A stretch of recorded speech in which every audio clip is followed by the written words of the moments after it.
We hope that you are really enjoying your SLX-D system. I want to take a moment to introduce you to a couple of other features that are going to ensure you're getting the optimal performance out of the system as you're using it.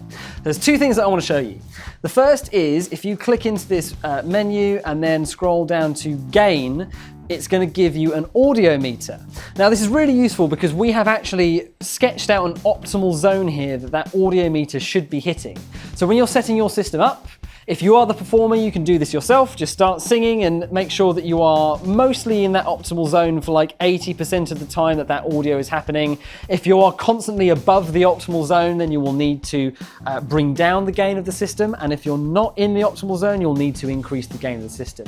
That is going to be different from every microphone capsule to every performer and potentially every venue. So it's a good habit to get into doing it every time you're about to perform to make sure that your gain structure is as good as it should be.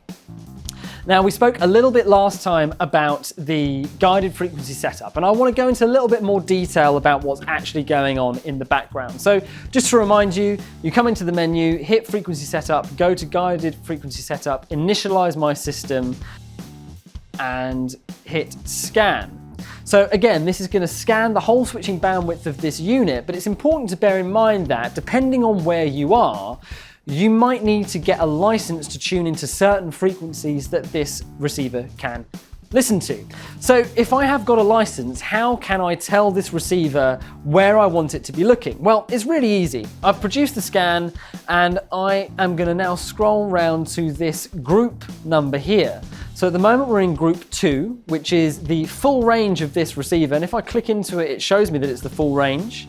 As I go up the groups, I then have a couple of multi-band groups. So multi-band group 4, 5, and 6 all tune to slightly different spaces in the entire frequency band. You can see the exact spaces they tune to in the manual or online.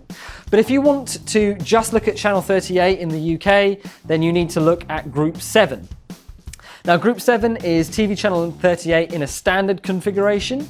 I can choose to have a robust coordination as well, which gives me less frequencies, but those frequencies are much more reliable. I can also have a more frequencies coordination, which gives me the most number of frequencies in channel 38 possible. Once we've selected which group we want to go with, we just hit go, hit assign, and it's going to assign that to the receiver, and all I have to do is take my transmitter, sync it up, and that's it.